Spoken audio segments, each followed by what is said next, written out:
नमस्कार, मैं doctor Avinash Kumar Singh हिमेटो oncologist हूँ पटना में। और आज हम लोग बात करेंगे लिम्फोमा बीमारी के बारे में, जो कि एक तरह का ब्लड कैंसर है। तो सितंबर का जो महीना है वो ब्लड कैंसर अवेयरनेस मंथ के रूप में मनाया जाता है। और इसके पीछे मकसद यही होता है कि चूंकि हम लोग अपने देश में देखते हैं कि ज़्यादातर जो मरीज हमारे हैं ब्लड कैंसर के, वो काफ़ी लेट स्टेज में हमारे पास आते हैं।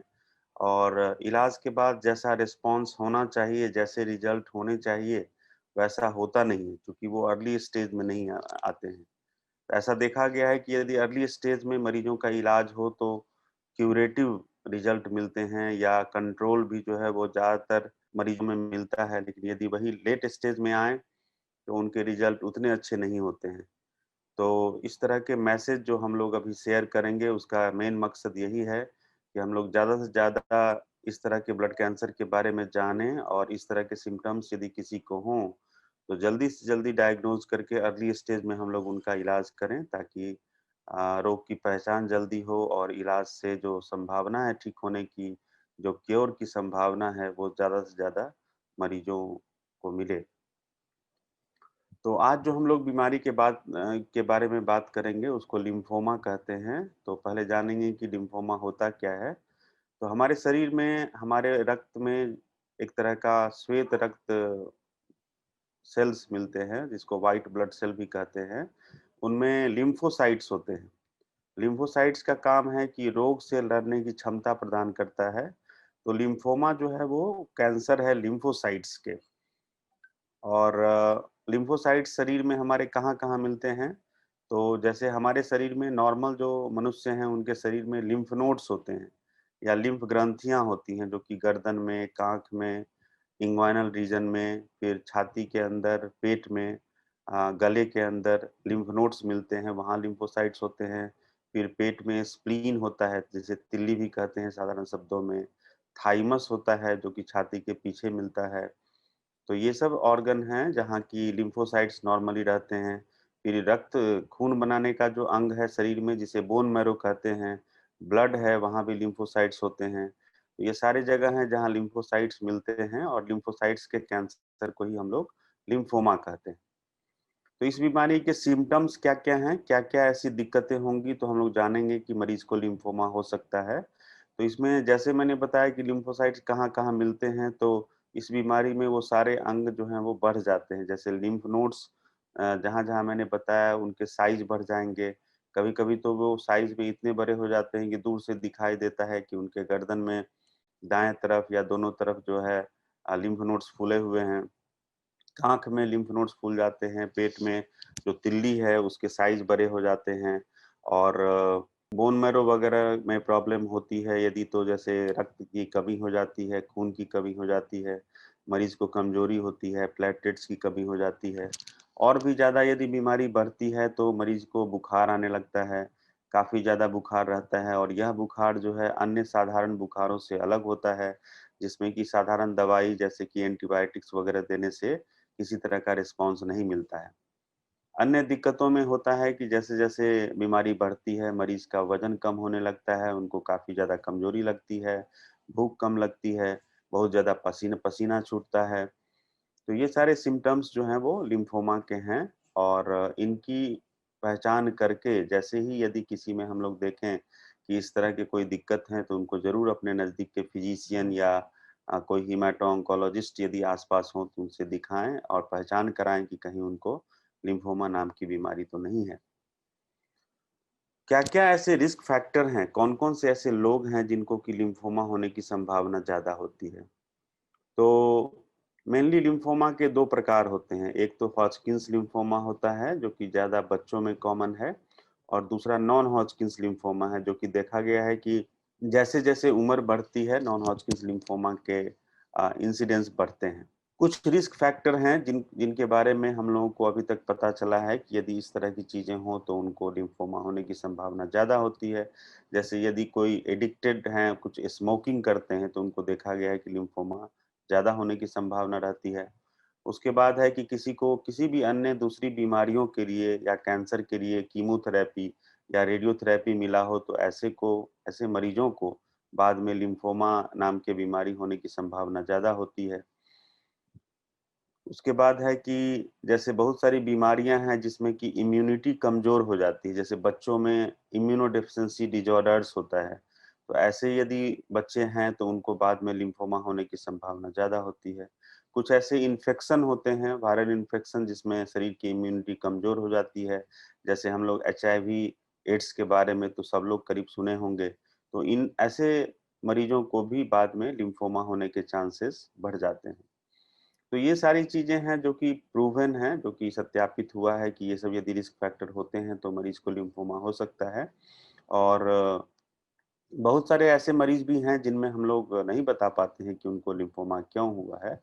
लेकिन अभी जो भी इस मैसेज को स्वस्थ व्यक्ति कोई सुन रहे हैं तो उनको जरूर हम ये बताना चाहेंगे कि बहुत जरूरी है कि हम लोग अपने दिनचर्या को, अपने रूटीन को ठीक करें और एडिक्शन से दूर रहें। यदि स्मोकिंग करते हैं तो छोड़ दें, सुबह उठें और हेल्दी लाइफस्टाइल अपनाएं, जैसे आधे घंटे 45 मिनट मॉर्निंग वॉक करें या फिजिकल एक्टिविटी करें। ओबेसिटी को दूर दूर रखें, क्योंकि देखा गया है कि ओबेसिटी भी एक रिस्क फैक्टर है। यदि बॉडी वेट ज़्यादा है तो लिम्फोमा होने के चांसेस रहते हैं, तो बॉडी वेट कंट्रोल करें। और दूसरी चीज़ है जो कि मैंने एक्सपीरियंस किया है और हमारे कुछ कलीग्स भी कभी-कभी शेयर करते हैं, कि आज का जो लाइफ़स्टाइल है उस कारण से काफ़ी ज़्यादा हम लोग तनाव में रहते हैं, स्ट्रेस में रहते हैं।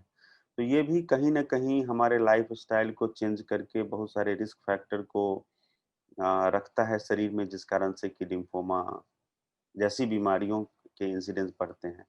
तो ज़रूरी है कि हम लोग थोड़ा-सा अपने जीवन में कुछ योगा, कुछ मेडिटेशन वगैरह करें, ताकि हमारा तनाव जो है कम से कम रहे। क्योंकि आज का जो जीवन है, इतनी भाग-दौड़ की ज़िंदगी है, डिजिटल लाइफ़ हो गया है, फ़ोन है, मोबाइल्स हैं, बहुत सारे ऐप्स हैं, फ़ेसबुक हैं, सोशल जो मीडिया है, उसपे हम लोग एक्टिव रहते हैं, बहुत सारी चीज़ों को हैं, उससे प्रभावित होते हैं। तो ज़रूरी है कि थोड़ा-सा हम लोग योगा, मेडिटेशन को भी ऐड करें, ताकि हमारा जीवन संतुलित हो, कम से कम तनाव हो और हम इस तरह के किसी रिस्क फैक्टर को नहीं अपने में रखें। उसके बाद जैसे हम लोग देखते हैं कि ये सब सिम्पटम्स हैं किसी मरीज में जिसमें कि लिम्फोमा के लक्षण मिल रहे हैं, तो हम लोग कुछ इन्वेस्टिगेशन करते हैं, जाँच करते हैं इस बीमारी को कन्फर्म करने के लिए।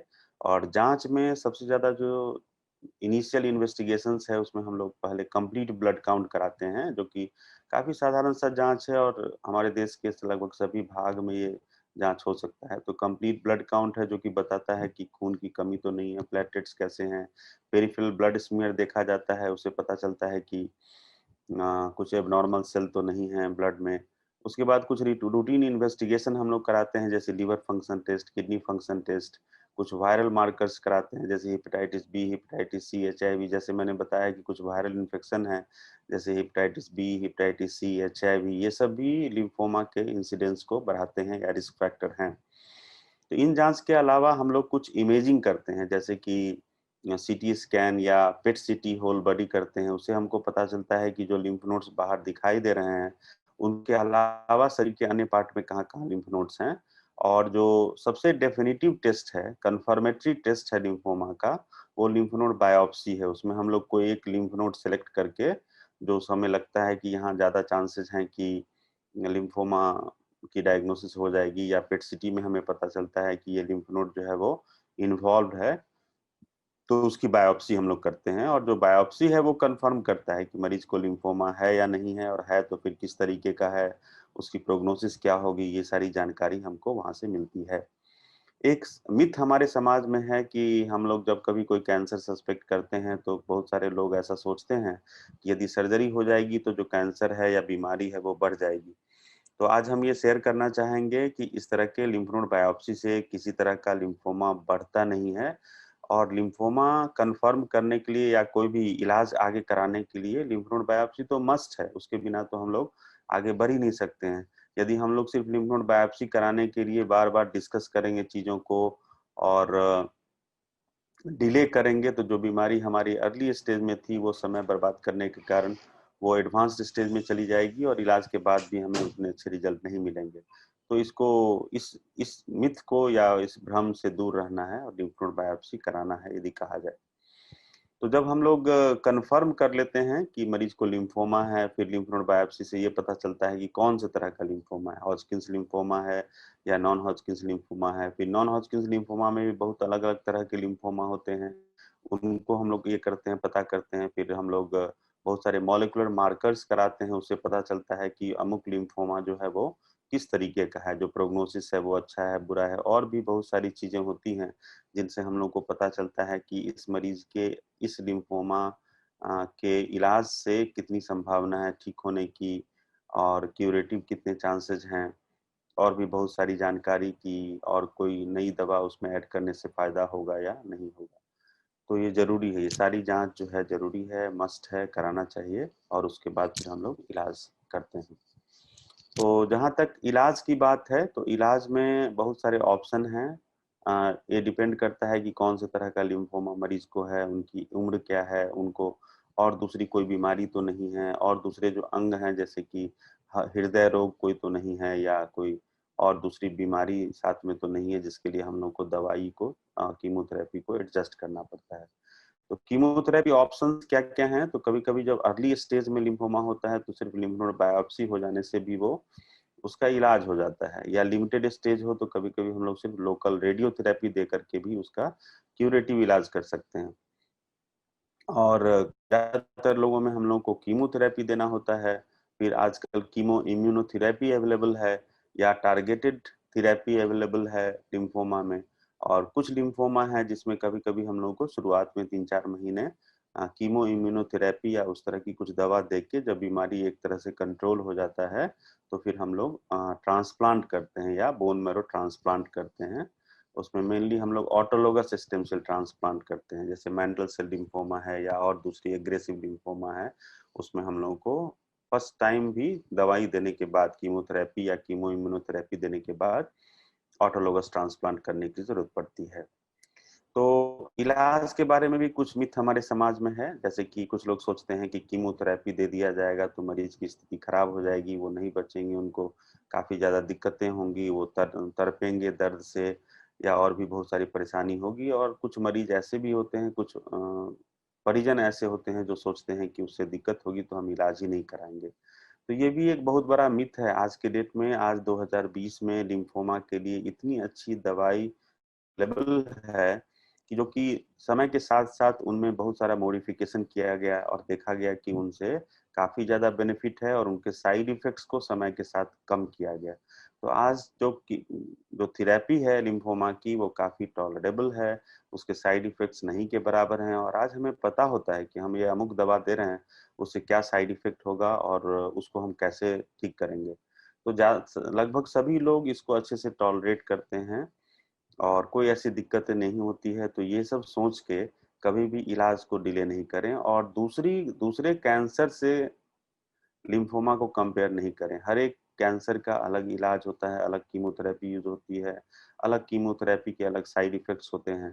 तो इसलिए लिम्फोमा जो है वो इलाज है जिसमें कि थेरेपी टॉलरेबल है, लोग अच्छे से उसको बर्दाश्त करते हैं, उसमें ज़्यादा दिक्कतें नहीं होती हैं।